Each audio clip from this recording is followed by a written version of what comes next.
and welcome to season 2 of the Change Troubleshooter podcast. If you are just listening, then this is to also inform you that as all these episodes were recorded on Zoom, we took the opportunity to record video at the same time. So there is a video that accompanies the audio podcast, and you can find those on my social media shares and on the ninadar.com YouTube channel. This season is all going to be about sustainability, which I'm really excited about. After years of working with supply chains, product life cycles, and trying to encourage companies to see a more human approach to innovation and change, then I thought it was about time that I formalised this element of sustainability in my own work. And actually, I've gone a bit further than that, inspired by the studying I did with the Cambridge Institute of Sustainable Leaders. It's gone way into my personal life as well, as it should. So I'm starting with a definition of sustainable from Dame Polly Cortis. She is the amazing woman behind the Cambridge Institute. Such a simple definition: a resource or an activity that is able to be maintained at a certain rate or level. There's nothing complicated about that. It's kind of a live within your means statement, but we haven't been, have we? We've been taking more than and using the world's resources in a way which we now understand is not sustainable. And if we continue, then we will be destroying the best planet there is in the world. And along this journey, I've had the opportunity to learn lots of new things and come in contact with people who are saying things that just make sense. Now, this isn't, you don't have to be a scientist. You don't need to be super qualified. There are people out there that are just saying things that when you listen to them, you know it makes sense. And Kate Raworth is one of those people. And she talks about the fact that unless we transform the economic and public debate, we stand very little chance indeed of thriving in this century. Today we have economies that need to grow, whether or not they make us thrive. What we need are economies that make us thrive, whether or not they grow. And the simplicity of that is the same as the simplicity of the definition from Polly. These are very simple messages that should be resonating with all of us, that we have lost touch with the simplicity in which we keep the world in balance. And there are good reasons for that. You know, we've enjoyed growth and success that's come from an industrial era, but does that need to define our future? They're the questions that we need to ask now. And if they're not going to define our future, then how are we going to make a change that gives us a very different future to live within? So there are a couple of videos. You will be able to follow these if you're just listening to the audio. And I encourage you just to check out the video footage.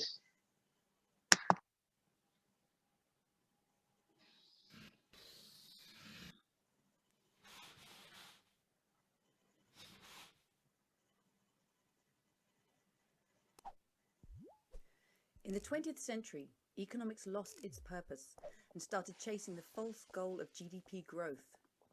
In recent decades, that has pushed many societies into deepening inequality, and it's pushing us all towards ecological collapse. This century calls for a new goal, meeting the needs of all within the means of the planet.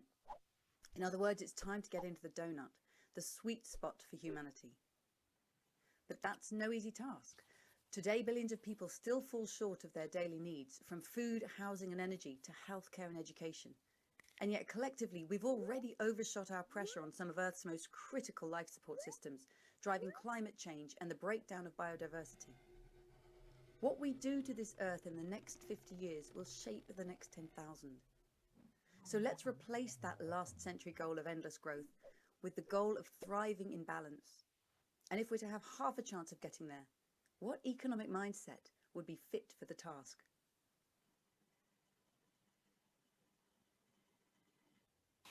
I love that thought-provoking notion from Kate that we've had a way that defined our past, but what is going to define our future?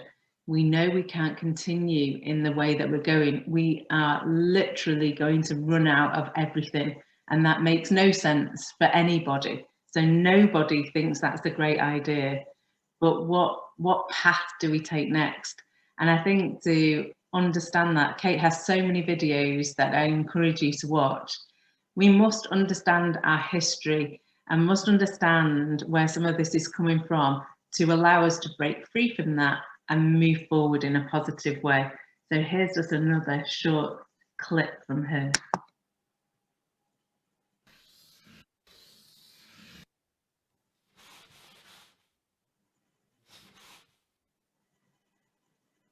In April 1947, in a little Swiss village, a small band of economists met with plans to rewrite the global economic story, and they called it neoliberalism. Their method was ingenious. They described each economic actor with a set of such powerful traits that the rest of the script almost wrote itself. In the 1980s, when their laissez-faire story was finally put on the international stage, the plot was loaded from the very start. And so for the last 40 years, we've been told that the market is efficient, so give it free rein. That the state is incompetent, so don't let it meddle. That trade is win-win, so open your borders. That the commons are tragic, so sell them off. That society, well, there's no such thing, so ignore it. And that the household is domestic, so leave it to the women. With such a cast list, the triumph of the market seemed almost inevitable, and it's been driving us into social and ecological crisis. But we were also told that finance is infallible, and that was so clearly disproven in the global financial crash that it's called the rest of the story into question too. It's time to ditch this outdated neoliberal script. We need a new economic story that's fit for the 21st century, one that puts the economy in service to life. So how should that story begin?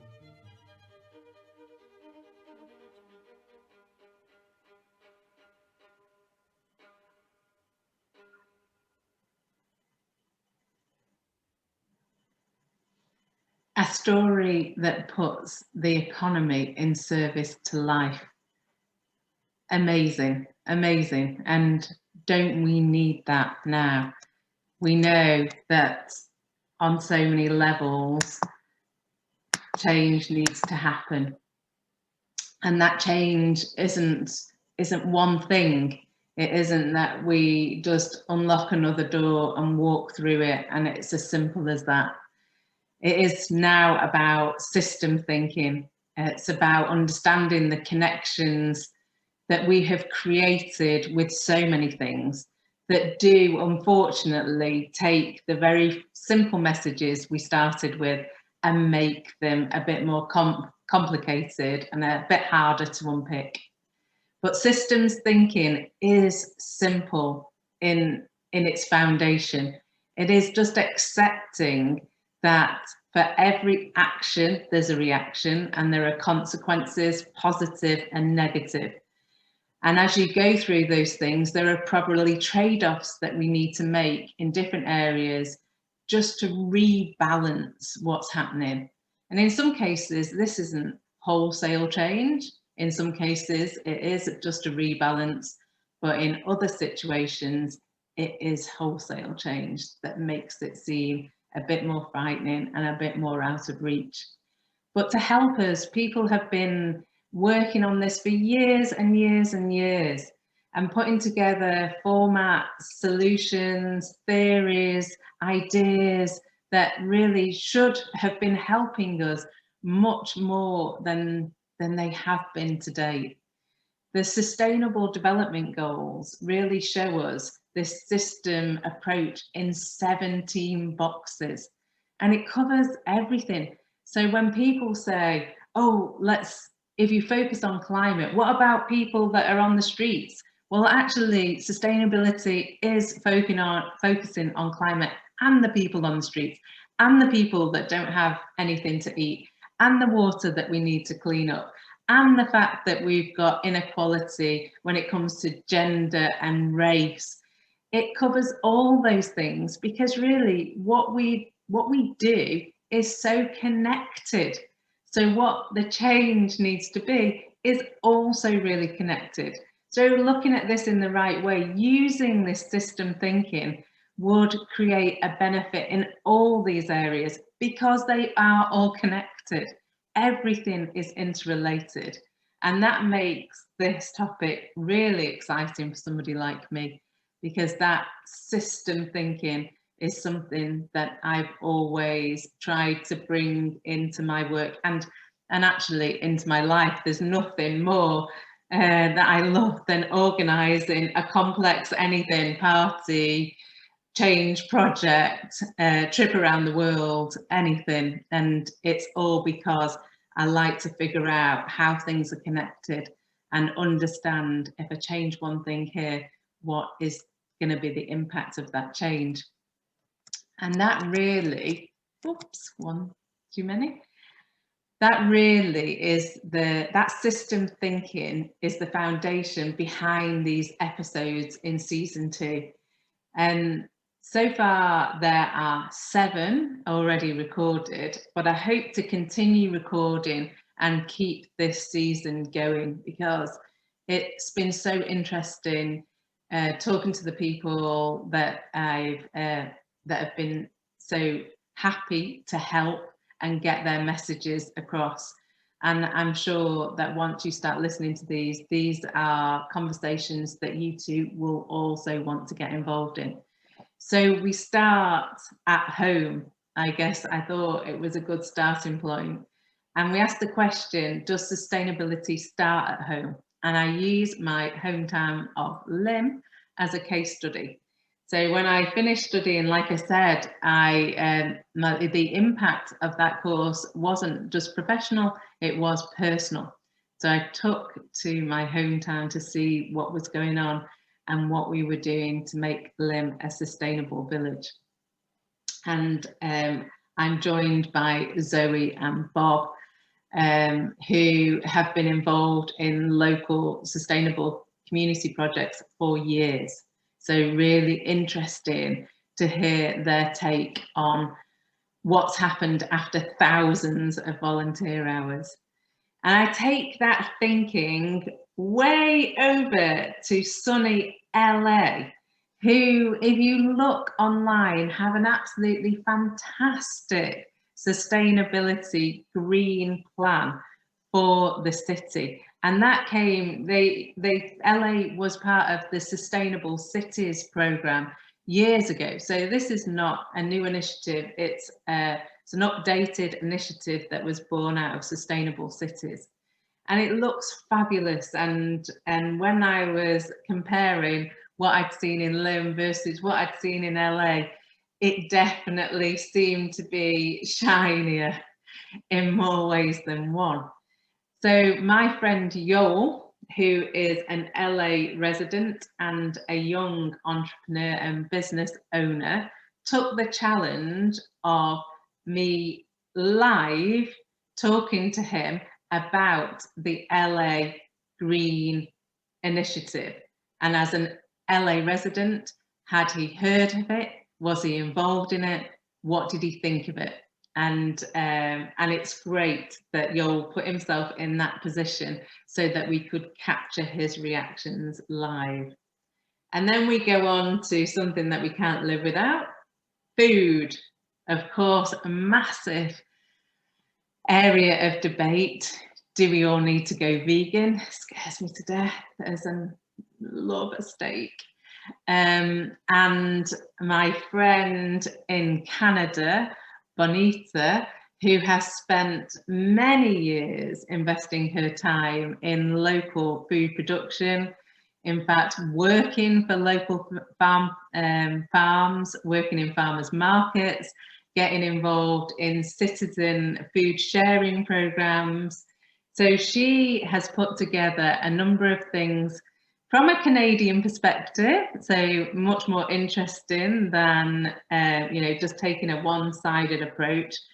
But she does take an interest in what's been happening in the UK. And there's a lovely moment in there where she shrieks at the fact that we have almost 68 million people in this tiny country, and wonders whether we're just all living on top of each other. So that's great, and something for everybody in there. Then we go on to something that's a bit more geeky, but very, very important. Can we be sustainable with or without data? And here I'm joined by some colleagues I've known for a long time in the world of data, Anders, Federico, and Alan. And Alan works for EQ Technologic and is a company that I've been involved with for some time now. And we have often very thought-provoking conversations about data and what we're doing with data and data strategies and data ecosystems. And I feel very passionately about this area, especially about the need for companies to be much more serious, I guess, about having data strategies, data ecosystems. And we use the fact that data itself and the storage of data is becoming quite a sustainability issue. And that's balanced with the fact that it's data that tells us we have an issue. So we need data. It's fundamental and becoming increasingly important that quality data helps our decision making. But if we don't have good data quality strategies, the accumulation of data is going to cause us significant issues in a completely different way. And that takes us nicely onto another geeky episode, achieving a sustainable digital thread. And for the last 10 more now years, that has been my work, digital transformations, PLM systems. Unfortunately, not as much in actually focusing in on actual product life cycles as I would like, more emphasis on the technology behind product lifecycle management, which has always driven me mad, to be quite frank. So here, with Ross Caddens, another colleague for Siemens, another company that I've worked with for a number of years, we look at this notion of achieving a sustainable digital thread. Again, using things that are already out there, not having to reinvent the wheel in a number of ways. And there's a lot of technology that exists, but using it in a way that would make your thought processes, your actual manufacturing, your design processes, your supply chains much more sustainable. So a fantastic session there. And then to bring it back to something for everybody, a lovely session with Sophia, who is on her own journey, moving from a world that she couldn't wait to enter, fast fashion or fashion generally, a career that she really wanted and was very driven to be successful in. And then through the pandemic, having to take responsibility for things that she wouldn't normally see, and having her eyes opened to maybe the darker side of that, and how that's impacted her thought process and what it means to her as she's thinking about what she wants to do in the future. And we end at this moment with Zoe, who talks about what an activist looks like.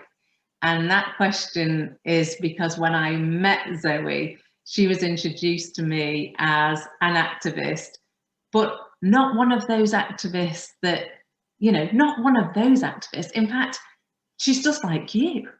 And it made me laugh so much, and it made me really think, oh, how do we perceive activists? And activism and the role of reformers in society was something that was part of my study. So I was gripped by this anyway, the rule of law, how important activists and activism is in civil society. And then it made me really think about perhaps we have just got this wrong. We see them in a way that is almost threatening sometimes. And I've put myself in some situations recently where I can tell you that I couldn't have got it more wrong. There's a whole host of people out there putting themselves in situations of personal risk to make us realise that there are things that are going on that we should be more aware of. So it's a fantastic, thought-provoking and really inspiring episode to end this section on. With all the episodes, they start with that title, which ends up being a thought-provoking question or a statement that allows for a good chat. A chat with people who bring their own experiences and solutions to the conversation. Each episode ends with some very clear actions that we hope will inspire you to continue the conversation with us. As I've mentioned, each podcast has a video that goes alongside it, and they will be loaded on the Nina Dye YouTube channel. But as you know, many of these things I share on social media, so I'm sure you'll see. And we would like you all to get involved. You can just call me, or you can email me on nina@ninadar.com. And if you know me from the good old Cheeky Monkey days, Ninadar at cheeky-monkey.co is still very much alive and kicking, and you can contact me that way too. And of course, on all the social media outlets, you can get the podcast in all the normal places you get your podcast. So I'm really looking forward to launching the first episode next week, and I can't wait to hear your reaction to that. Thanks for being part of this. We can't do it alone, got to do it together.